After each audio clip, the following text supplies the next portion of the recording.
বঙ্গভঙ্গ রদ করার জন্য সাম্প্রদায়িক অপশক্তির মূল হোতা রবীন্দ্রনাথ ঠাকুরদের মতো সাম্প্রদায়িক এই সকল অপশক্তির গুণকীর্তন বাংলাদেশের মানুষ ভালো চোখে দেখবে না।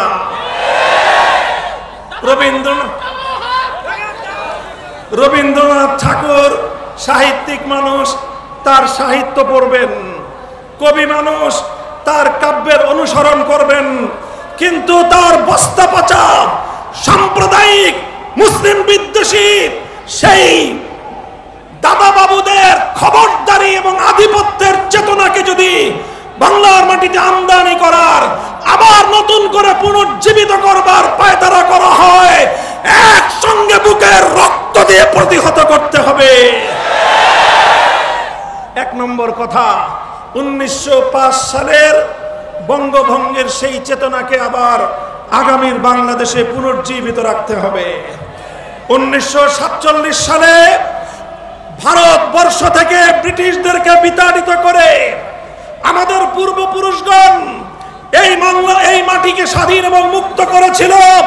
সেই মুক্ত স্বাধীন মাটিতে সর্বপ্রথম ব্রিটিশ বিতাড়নের বিজয়ের ওই শুভক্ষণে ব্রিটিশ বিরোধী 190 বছরের স্বাধিকার আন্দোলনের বিজয়ের উদযাপনের সময় স্বাধীনতার পতাকা উত্তোলন করেছিলেন আমাদের পূর্বপুরুষ, আমার দাদা ওস্তাদ আল্লামা জাফর আহমদ ওসমানী রহমতুল্লাহ আলাইহি।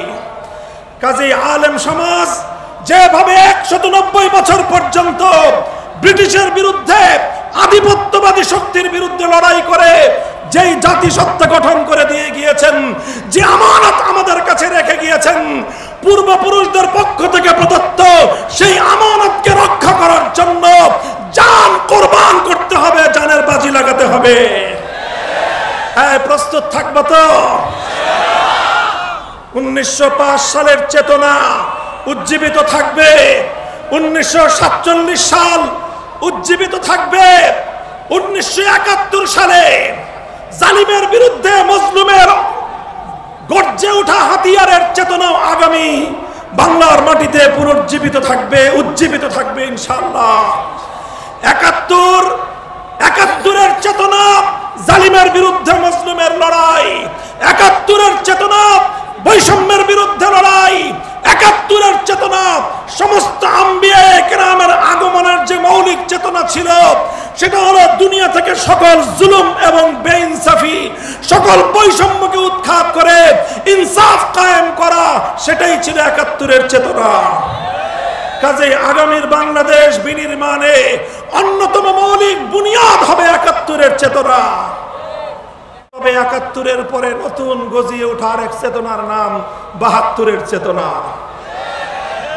এই 72-এর চেতনার অর্থ হলো 7 কোটি বাঙালি মানুষের লড়াই এবং মুক্তি সংগ্রামের মধ্য দিয়ে শত সহস্র শহীদের বুকের রক্ত দিয়ে অর্জিত 9 মাসের মহান মুক্তির সংগ্রামকে ভারতীয় দাদা বাবুদের চরণতলে বলি দেওয়ার চেতনার নাম 72-এর চেতনা।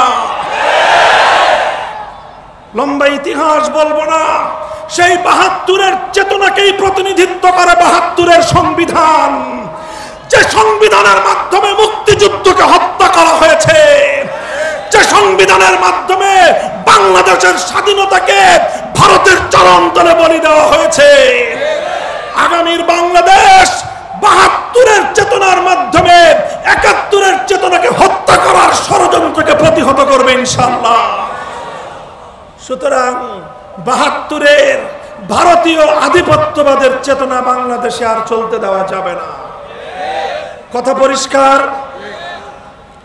এরপরে সর্বশেষ 2013 সাল থেকে 2024 সাল এক সুবিশাল এক যুগের সংগ্রাম, যে সংগ্রামের সূচনার ডাক দিয়েছিলেন আল্লামা আহমদ শফী, যে সংগ্রামের মঞ্চে শাহাদাতের মঞ্চ প্রস্তুত করেছিলেন আল্লামা জুনায়েদ বাবুনগরী, সেই শাপলা চত্বরের 2013 সালের 5ই মের চেতনায় 2024 সালের 5ই আগস্ট গণভবন থেকে ফ্যাসিবাদের বিতরণের মধ্য দিয়ে বিজয় অর্জন করেছে। সুতরাং 24-এর চেতনায় ফ্যাসিবাদ বিরোধী আন্দোলন এবং সংগ্রামের চেতনা থেকে যারা হেফাজতের শাহাদাতের রক্তের দাগ মুছে ফেলতে চায়, যারা আল্লাহর পয়গম্বরের সত্যিকার আশিক নবী উম্মতের রক্তের দাগ মুছে ফেলতে হয়, তাদের ইতিহাস বাংলার মাটি থেকে মুছে ফেলতে হবে, মুছে ফেলতে হবে।